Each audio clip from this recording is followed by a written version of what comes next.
Hi there. I'm Natalie. I'm in my early 30s now, living a life that feels mine, truly mine. It wasn't always like this.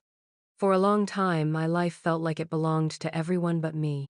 Like I was a character in a play written by other people, a supporting character whose sole purpose was to serve the main plot lines of others. It's a strange thing to realize that you've spent years essentially invisible to the people who claimed to love you most. I know many of you watching might understand this feeling. Maybe you've been the quiet one, the responsible one, the one who always stepped up because someone else wouldn't, or couldn't, or simply didn't want to. The one who put their own needs last, believing that was the price of being a good daughter, a good sister, a good family member. For me, that belief was shattered, not just by the slow erosion of neglect, but by a single, painful act of betrayal, amplified by silence and deceit. This story is about my grandfather, about his death, and what happened afterwards.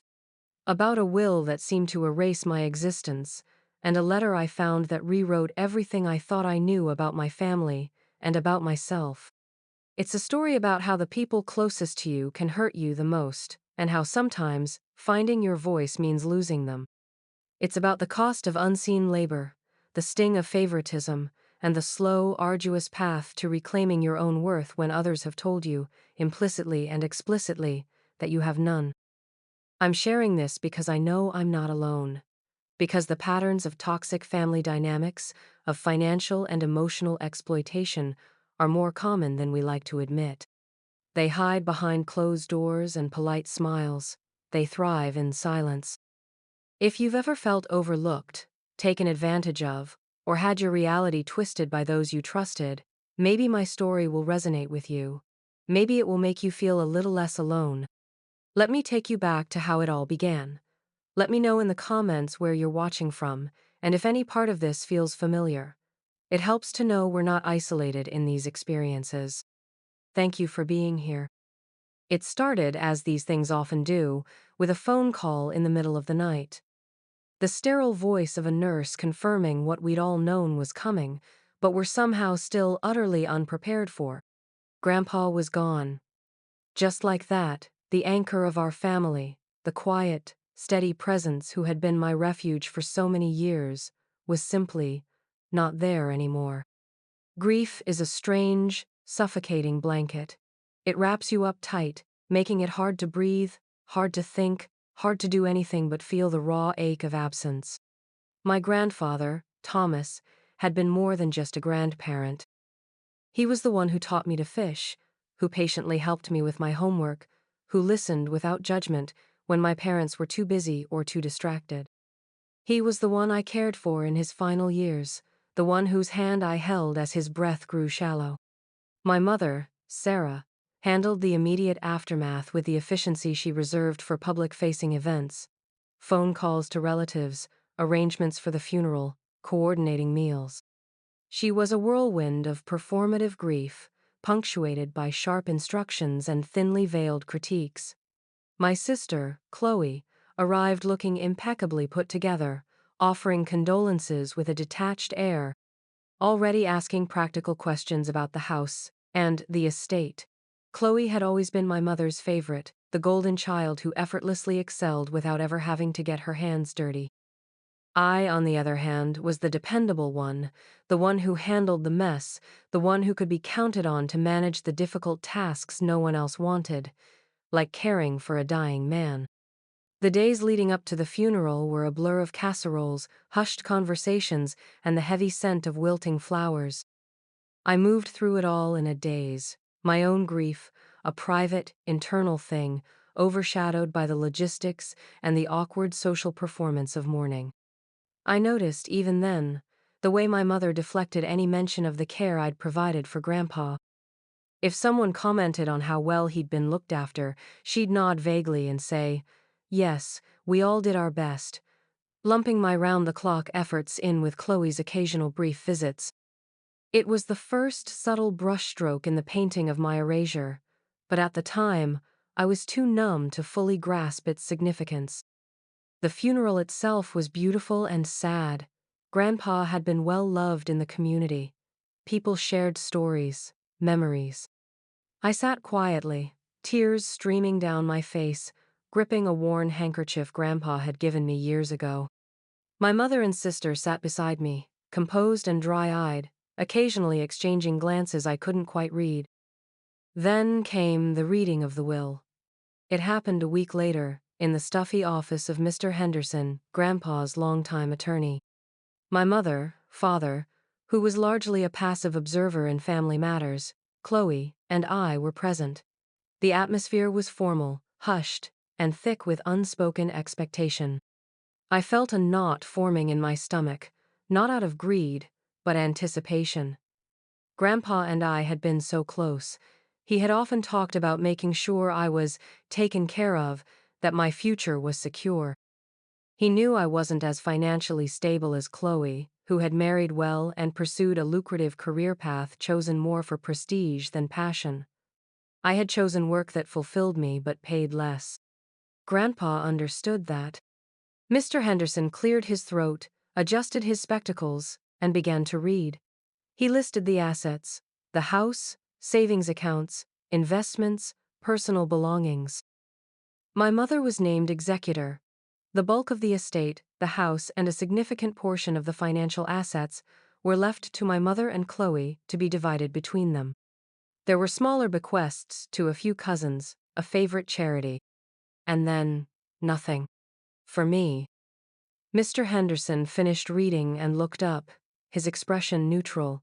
A heavy silence hung in the air. My heart hammered against my ribs. Nothing? How could it be nothing? Grandpa had promised. He had said. My mother spoke first, her voice falsely sympathetic. "Oh, Natalie dear, we're so sorry. We thought, well, honestly, we assumed there might be something for you. But you know how Grandpa was. He was getting on, maybe forgot to update things properly." Chloe chimed in, equally saccharine. "Yes, it's a shame, Nat, but don't worry, Mom, and I will make sure you're okay, won't we, Mom?" My mother nodded vaguely. Of course. Family looks after family. The words were meant to be comforting, but they felt like a punch to the gut. They weren't shocked, they weren't surprised. They were prepared. A cold dread began to spread through me. This wasn't an oversight. This was deliberate. "But," he said. I stammered, my voice barely a whisper. "He promised he'd make sure I had a down payment for a place. He knew I wanted to buy a small house." My mother waved a dismissive hand. "Oh, Natalie. Grandpa said a lot of things when he wasn't feeling well. You can't take everything literally. Besides," she added, a sharp edge creeping into her tone, "Chloe needs to think about expanding their house for a growing family. And I have expenses. Running a household isn't cheap." Chloe nodded in agreement, a small, almost imperceptible smirk playing on her lips. "It's a lot to manage." A dizzying wave of nausea washed over me. They weren't offering to help, they were justifying keeping everything. The care I had provided, the sleepless nights, the emotional toll, the way I had put my life on hold for over a year to be there for Grandpa, it was all apparently worth nothing. Or rather, its worth was simply overlooked, deemed irrelevant compared to Chloe's potential future house additions or my mother's expenses. I left the lawyer's office in a blur, the world tilting on its axis. The grief for Grandpa was now intertwined with a searing pain of betrayal. Not just by the terms of the will, but by my own family. My mother, who I had always tried so hard to please. My sister, who had always been the favored one, now explicitly so. Over the next few weeks, the reality of the situation settled like a heavy stone in my chest. My mother and Chloe began the process of sorting through Grandpa's belongings, deciding what to keep, what to sell. They did it with a speed that felt almost indecent, as if eager to erase the past and claim their spoils. "We need to clear the house quickly," my mother explained, though "we" seemed to exclude me from any meaningful decisions. "It's an asset, Natalie. We can't let it just sit there." I watched them from the periphery, my heart aching with every box they packed. These weren't just objects, they were memories. Grandpa's armchair where he read the paper, the old radio that always played classical music, the collection of worn books on his shelves. I felt like a ghost in the house I had spent so much time in, the house where I had shared so many quiet moments with the man they seemed to be so quickly dismantling. I remember one particularly painful afternoon. Chloe was going through Grandpa's desk, pulling out papers, sorting through drawers. She found his old coin collection, something he had been incredibly proud of, showing it to me often when I was a child.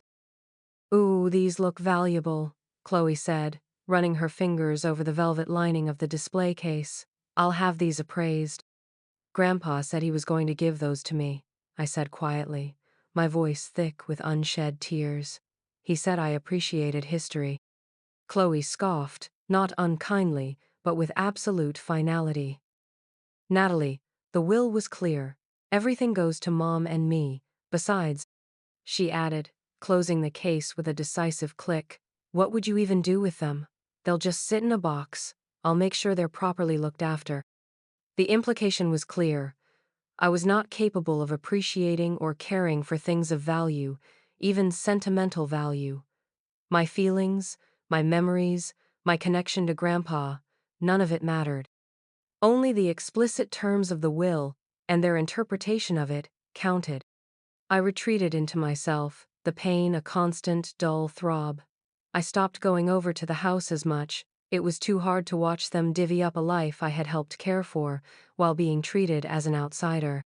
My mother's calls became less frequent, focused on trivialities or updates about the sale of the house. The offers of family helping family vanished into the ether, replaced by casual mentions of expenses and the need to be practical. I spiraled into a deep funk. I questioned everything. Had I misunderstood Grandpa? Had I somehow driven him away in his final years? Had my caregiving been inadequate? Had I somehow earned this exclusion? The gaslighting from my family, combined with my own grief and insecurity, was a toxic brew. I felt worthless, invisible, and profoundly alone. My friends tried to help, but it was difficult to explain the specific, insidious pain of family betrayal. It felt too personal, too shameful. One rainy afternoon, months after the funeral, I found myself staring at the single box of Grandpa's things I had been allowed to take from the house. It contained mostly books he had given me over the years, some old photographs, and a few small trinkets. At the bottom was his old Bible. It wasn't fancy, just a well-worn copy with a cracked leather cover, its pages thin and yellowed. He had read from it every night. I hadn't looked at it since the funeral. I pulled it out, the familiar weight in my hands bringing a fresh wave of sorrow. I traced the worn cover, remembering his hands holding it, the comforting cadence of his voice reading familiar passages. I opened it randomly, and a faint, dry scent of old paper and something else, something floral and dusty, filled the air. I started to flip through the pages, not really reading, just feeling connected to him. I paused at a section marked with a faded ribbon. It was Psalms, a chapter he often read. As I turned the page, something caught my eye. A piece of paper, folded neatly in half, tucked deep within the binding, almost hidden between the pages and the cover. It wasn't a bookmark. It was thicker than that. My hands trembled slightly as I carefully worked it free. It was a single sheet of paper, folded from an old letterhead, creased and aged, but still legible. I unfolded it, my breath catching in my throat. The writing was Grandpa's familiar, slightly shaky script. My eyes scanned the words, and the world outside the small circle of light from my lamp faded away. My dearest Natalie, if you are reading this, then I have gone to be with your grandmother. I wanted to write this down because there are some things I need you to know, things that might not be clear after I'm gone. My will, as it stands, leaves most things to your mother and Chloe. I had to do it this way for practical reasons, mainly concerning taxes and avoiding potential complications down the line. Mr. Henderson advised me this was the simplest way to structure the estate. However, my intention has always been that you should be provided for, just as I promised you. Natalie, you have been the rock of my final years. You have cared for me with a love and patience that surpasses anything I could have hoped for. While others were busy with their lives, you were here. You read to me, you talked with me, you made sure I was comfortable and never alone. That kind of devotion is rare and precious, and it is not lost on me. The house, and the majority of the funds, are intended to secure the family's future, yes, but they are also meant to be a foundation from which your mother and Chloe will ensure you are taken care of. Specifically, I set aside the sum of $50,000 from my savings account, designated for your future housing or investment. I discussed this with your mother and Chloe. I instructed them explicitly that this amount is for you, to be given to you as soon as the estate is settled. I also told them that the coin collection, which you admire so much, is to be yours. It is not of significant monetary value, but the sentimental value for you is high. I knew you would cherish it. I trusted them to honor my wishes. I told them that your dedication deserved recognition far beyond monetary value, but that this was a tangible way to show my love and gratitude, and to give you the start you deserve. I know your mother can be particular, and Chloe has her own priorities, but they are family. I believe deep down they will do the right thing and give you what I intended for you. This letter is my confirmation of my wishes. Should any doubt arise, keep it safe. Know that I loved you dearly, Natalie. You were a light in my life. All my love, Grandpa. My hands were shaking uncontrollably now, the paper rustling softly. $50,000. The coin collection. He had provided for me. He had recognized my care.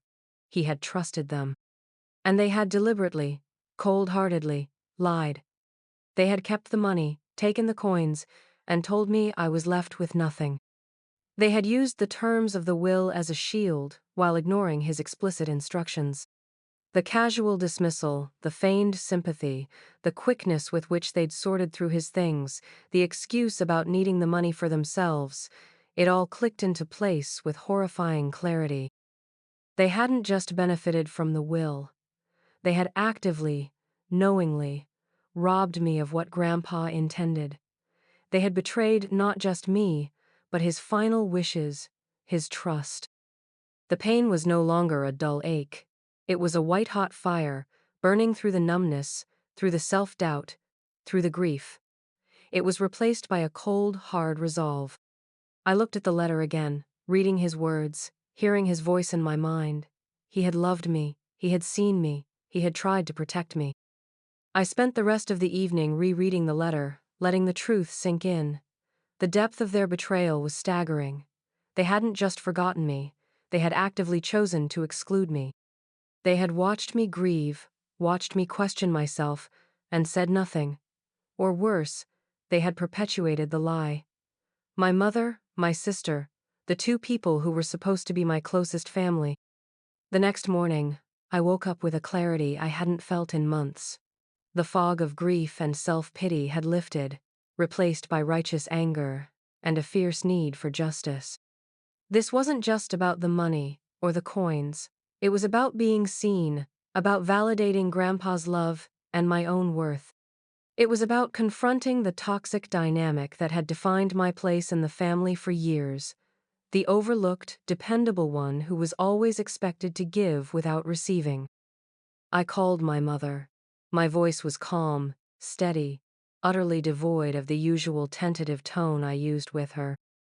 "Mom, I need to talk to you and Chloe," I said. "It's important. I'm coming over this afternoon." There was a beat of surprised silence. My mother wasn't used to me initiating anything, especially not with such directness. "Oh, all right, dear. Is everything okay?" Her tone was wary. "It will be," I replied. "See you then." I hung up before she could ask more questions. My hands were still trembling slightly, but it wasn't from fear. It was from anticipation. The confrontation I had dreaded for so long was finally going to happen, but now I held the truth in my hands. I dressed carefully, choosing an outfit that made me feel strong, not invisible. I practiced what I would say, visualizing their reactions. I knew it wouldn't be easy. They wouldn't just admit their wrongdoing, they would deny, deflect, perhaps even try to turn it back on me. But I had Grandpa's words. I had the truth. When I arrived at my mother's house, the house that had been Grandpa's, now looking subtly different, rearranged to suit her taste, Chloe was already there. They sat on the sofa, side by side, presenting a united front. My father was conspicuously absent, having retreated to his study, likely to avoid any unpleasantness. "Natalie, what is this about?" my mother asked, her expression tight. I didn't sit down. I stood in front of them, holding Grandpa's Bible and the folded letter. "I was going through Grandpa's things," I began, my voice clear, "and I found something." I held up the letter. Their eyes fixed on it, and I saw a flicker of recognition, perhaps even panic, on my mother's face before she masked it. Chloe remained impassive, though her posture stiffened slightly. "What is that?" Chloe asked, her voice cool. "It's a letter from Grandpa," I said, "written before he died, about his will, about his intentions." I unfolded the letter slowly, deliberately. I looked them both in the eye. "He wrote that he left most things to you for practical reasons, but that he explicitly instructed you to give me $50,000 from his savings for a down payment on a house. And he told you the coin collection was meant for me." I watched their faces. My mother's mouth opened and closed wordlessly. Chloe shifted uncomfortably. "He said he trusted you to honor his wishes," I continued, my voice gaining strength. "He knew how much I cared for him, how much I put my life on hold." This was his way of showing his gratitude and making sure I was taken care of, just like he promised me. My mother finally found her voice, and just as I expected, it was defensive. "That letter? Oh, Natalie, that must be something old. He wrote things down sometimes. He was confused towards the end." "He wasn't confused when he wrote this," I stated firmly, refusing to let her gaslight me. "The handwriting is clear. The intentions are specific. He discussed this with you, didn't he?" Silence. A heavy, damning silence. Chloe leaned forward. "Look, Nat, even if he did write that, the will is the legal document. The will is what matters. Mr. Henderson said so." "The will leaves everything to you two, yes," I agreed.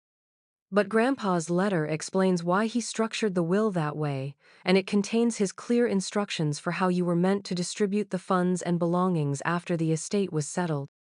This isn't a legal challenge to the will, Chloe. This is about his wishes. This is about integrity. This is about the promises he made to me, that you knew about, and that he trusted you to keep." My mother's face hardened. "Integrity? We have managed everything perfectly legally. We followed the will."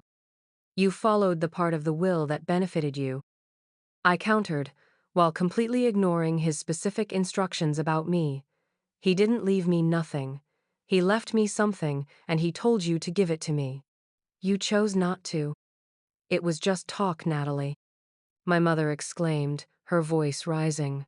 "Sentimental nonsense. We couldn't possibly carve out $50,000 just like that. The house needed repairs, there were expenses from his illness. Expenses I helped manage while caring for him." I cut in, the years of suppressed resentment boiling over. "Expenses you never once offered to help with while I was there day and night. And the house is being sold for a significant profit. That $50,000 is a fraction of the estate. Don't pretend you couldn't afford it. Don't pretend this wasn't a choice." Chloe stood up, her hands on her hips. "A choice? Natalie, you have always been so dramatic, so needy. Mom and I have responsibilities. We have our own lives. You expect us to just hand over large sums of money because of some note Grandpa scribbled?" "It wasn't some note," I shouted, my voice cracking with emotion. "It was his clear, written instruction. It was his promise to me. And yes, I expect you to honor it because he trusted you. He trusted you to do the right thing. He trusted you because you're his daughters, his granddaughters. But you betrayed him. You betrayed me." Tears streamed down my face, but they were tears of rage, not sorrow. You watched me grieve, thinking he hadn't thought of me, thinking I was worth nothing to him in the end. You let me believe that. You let me doubt myself, question my entire relationship with him, while you knew the truth. How could you? My mother recoiled slightly, but her expression remained defensive. We didn't let you believe anything. The will was read. That's the end of it. No, it's not the end of it, I retorted, my voice shaking with the force of my emotion. Grandpa's letter is the truth. You took what was meant for me. You exploited his trust and my own grief. Exploited? Chloe laughed, a harsh, jarring sound. Don't be ridiculous, Natalie. We're family. Family helps each other out. We needed the money. You'll be fine. Family helps each other? I repeated, the irony bitter on my tongue. Is that what you call this?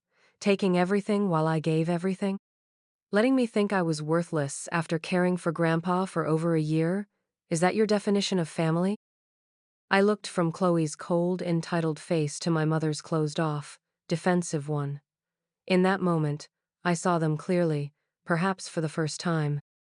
Not as the protectors or anchors I had wanted them to be, but as fundamentally self-interested individuals who prioritized their own comfort and gain above all else, even above honoring a dying man's last wishes or supporting a family member who had sacrificed for them. The realization was devastating, but also strangely liberating. The constant striving for their approval, the years spent trying to earn a place I thought I didn't have, it was all built on a false premise. They hadn't failed to see my worth, they had actively chosen to disregard it. I don't want your help, I said, my voice dropping to a low, steady tone that commanded attention. And I don't want to be part of this kind of family anymore. I placed the letter on the coffee table between them. That letter isn't just proof of what you did, I said. It's proof that Grandpa saw me, that he valued me, something you two clearly never did. I took a step back. The air in the room felt thick with unspoken accusations and shattered illusions. Keep the money, keep the coins, keep it all, I said, a sense of profound detachment settling over me. Because whatever small amount it is, it will never be worth the cost of your integrity. And it will never make up for the respect and love you lost from me today. My mother looked stunned. Chloe looked angry. Neither spoke. They were probably already calculating the angles, wondering if I would pursue legal action, if this would cause a scandal. But that wasn't my goal. My goal was simply to speak the truth, to lay bare their actions, and to reclaim my own narrative. Goodbye, I said, turning and walking towards the door. Natalie, wait, my mother called out, her voice a mix of panic and irritation.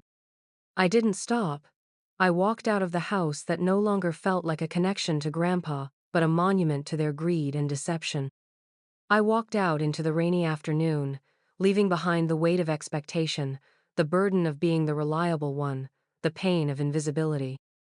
The break wasn't clean or easy. There were attempts at damage control, wounded phone calls. How could you do this to us? Passive-aggressive texts, and attempts to recruit other family members to their side. But my resolve was firm. I had seen the truth, and I couldn't unsee it.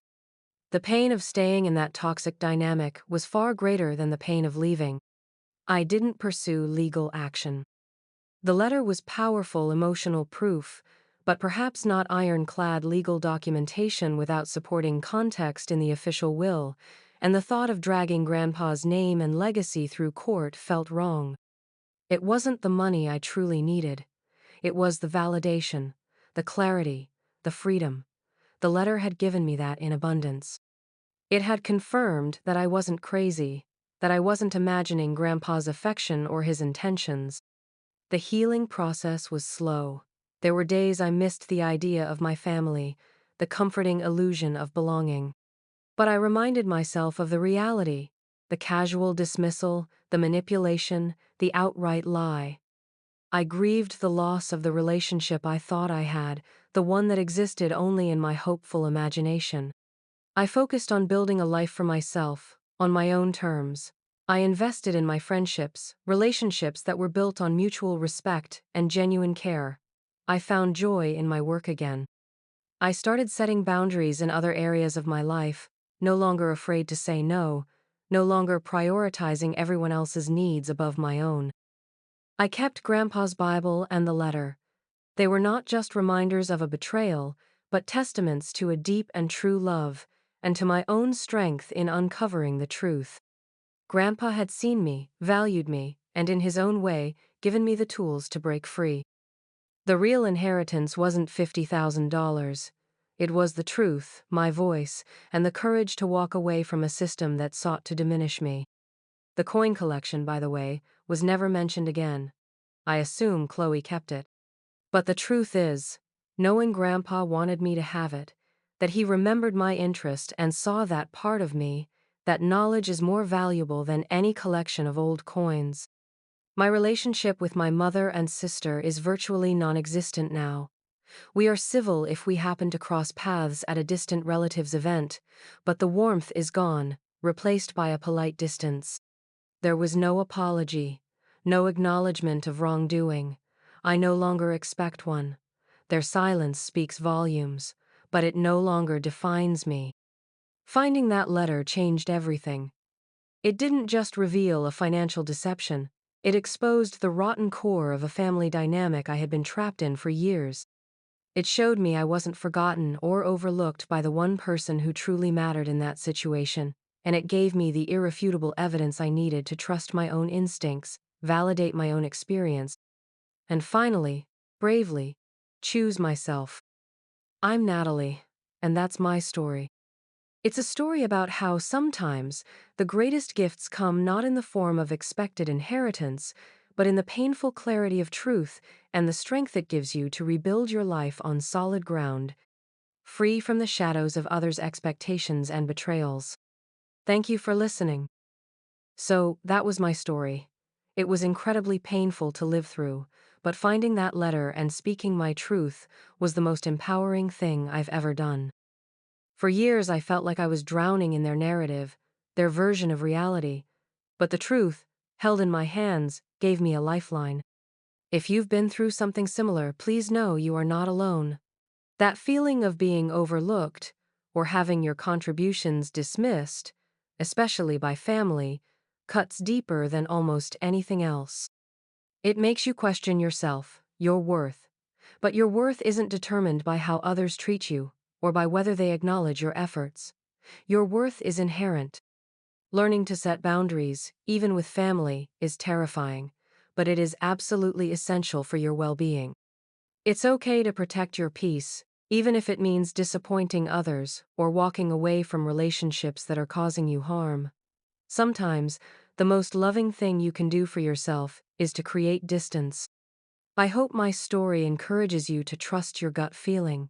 If something feels wrong, if you feel like you're being lied to or taken advantage of, listen to that intuition. Seek clarity. Find your own letter, whether it's physical proof, the validation of a friend, or simply the quiet certainty of your own heart. Your experiences are valid. Your feelings matter. You are not invisible. If this story resonated with you, please give it a like. Subscribing helps support me sharing more stories like this. And I would truly love to hear your thoughts in the comments below. Have you experienced family betrayal? How did you find your way through it? Sharing helps us all feel less isolated. Remember, you are strong, capable, and worthy of respect and love that doesn't need to be earned or begged for. Thank you for being here. Be gentle with yourselves.